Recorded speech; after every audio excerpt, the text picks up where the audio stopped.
안녕하세요, 청취자 여러분. 오늘은 그 5자녀를 키우신 경험이 담긴 상당히 흥미로운 자료들을 좀 살펴보려고 합니다. 네, 이게 단순히 뭐 이렇게 키워라 하는 그런 육아법 나열이 아니고요. 아이들 각자의 그 고유한 색깔 있잖아요. 거기에 맞춰서 부모가 어떻게 다르게 다가가야 하는지 그런 깊은 성찰이 담겨 있더라고요. 맞습니다. 네, 뭔가 딱 떨어지는 정답, 그런 만능 열쇠는 없다는 걸 보여주는 것 같아요. 그렇죠. 이 자료들의 어떻게 보면 가장 핵심적인 통찰 중 하나가 바로 그런 뭐랄까 보편적인 정답을 찾으려는 생각 자체가 어쩌면 함정일 수 있다는 거죠. 아, 함정이요? 네, 아이마다 가진 그 고유한 기질, 또 속도 이런 걸 이해하고 존중하는 거, 이른바 맞춤형 접근이 왜 중요한지, 그리고 그 과정에서 부모랑 아이 관계, 또 더 나아가서 부모 자신의 어떤 내면, 영성까지 포함해서요. 이게 어떻게 작용하는지를 좀 깊이 들여다보는 시간이 될 것 같습니다. 네. 자, 그럼 이 흥미로운 이야기들 속으로 한번 들어가 볼까요? 어떤 점들이 특히 인상 깊으셨어요? 먼저 딱 눈에 띄는 건요.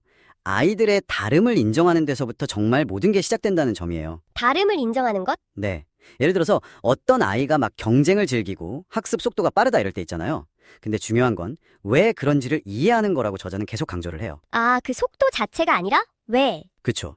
단순히 그 속도만 보고 막 칭찬하거나 아니면 부담을 주면 오히려 아이의 그 내적인 동기 있잖아요. 그걸 해칠 수도 있고 관계에 좀 어려움이 생길 수도 있다. 이런 이야기죠. 아, 그 부분이 참 흥미롭더군요. 속도 뒤에 있는 동기를 봐야 한다. 그럼 반대로 학습 과정에서 좀 어려움을 겪는 아이들은 어떻게 봐야 할까요? 바로 그 지점에서 이제 메타인지의 중요성이 딱 부각되는 거죠. 메타인지요? 네. 학습이라는 게 뭐 항상 쉽고 빠를 수만은 없다는 걸 아이가 좀 자연스럽게 받아들이고, 어려운 부분을 솔직하게 인정하고 또 도움을 요청할 수 있는 그런 환경, 그걸 만들어주는 게 중요하다는 거예요. 실패가 아니라 기회로 삼는 거군요. 맞아요. 이걸 뭐 실패나 부족함으로 보는 게 아니라 성장의 기회로 삼는 거죠. 그리고 부모의 그 조급함 있잖아요. 네네. 그 조급함이 오히려 아이가 스스로 생각하고 해결할 기회를 빼앗고 어쩌면 배움 자체를 좀 고통스럽게 만들 수 있다. 이런 경고도 참 인상 깊었습니다. 아, 그리고 때로는 뭐 특정 분야에 정말 재능이 없다면 다른 길을 찾아보도록 격려하는 그런 유연함도 필요하고요. 네. 5아이의 구체적인 사례들을 보면 이런 점들이 더 생생하게 와닿는 것 같아요. 첫째 딸 나인이는 아버지의 그 기대, 뭐 자료에서는 집착이라고까지 표현하던데 그것 때문에 관계가 좀 틀어진 경우잖아요. 그렇죠. 네. 그리고 둘째 아들 수하는 겉으로는 그게 경쟁심이 강해 보이는데 속으로는 아버지를 실망시킬까 봐 두려워하는 그런 마음이 있었고요. 맞아요. 그리고 또 셋째 딸 에스터는 그 수학에 대한 열등감이 있었음에도 불구하고 그 좌절을 딛고 일어서는 어떤 회복 탄력성 그런 걸 보여주는 모습이 참 인상적이었고요. 네, 회복 탄력성. 그리고 넷째 아들 이삭이의 경우는 그 게임 문제 이걸 두고 아버지가 첫째 때 경험이 있어서 그런지 좀 다른 방식으로 접근하려고 애쓰는 모습이 보이더라고요. 첫째 때 시행착오를 바탕으로요. 그렇죠. 막내 시향이는 또 완전 달라서 자기만의 속도로 즐겁게 배우는 그런 아이고요. 이 사례들이 그냥 단순히 아이들 유형 분류가 아니에요. 네. 각기 다른 상황에서 부모가 어떻게 반응하느냐가 아이의 성장과 관계에 얼마나 정말 결정적인 영향을 미치는지를 보여주는 거죠. 듣고 보니 정말 모든 길이 결국은 관계로 통하는 것 같네요. 일방적으로 막 지시하고 평가하는 게 아니라 아이 마음을 좀 읽어주려고 노력하고 구체적으로 소통하는 방식, 이게 중요하다는 거겠죠. 정확합니다. 네.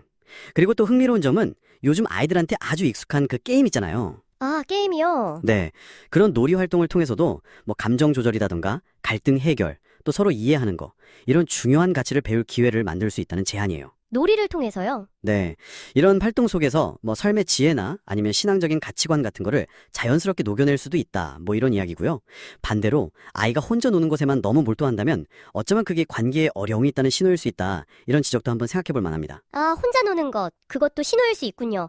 그리고 이 모든 관계나 소통의 뿌리에는 부모 자신의 내면, 특히 자료에서는 하나님과의 관계, 즉 영성이 자리 잡고 있다 이렇게 강조하더군요. 네, 맞아요. 여기서 정말 역설적이면서도 되게 와닿았던 메시지가 부모가 완벽해서가 아니라 오히려 자기 부족함을 솔직하게 인정할 때 아이가 부모의 가치관이나 믿음을 더 신뢰하게 된다는 거였어요. 네, 그 부분이 이 자료들의 아주 핵심적인 울림인 것 같아요. 그렇죠. 단순히 자녀의 뭐 성적이나 행동 교정 여기에만 초점을 맞추는 게 아니라 아이의 그 고유성을 존중하고 건강한 관계를 쌓아가는 것.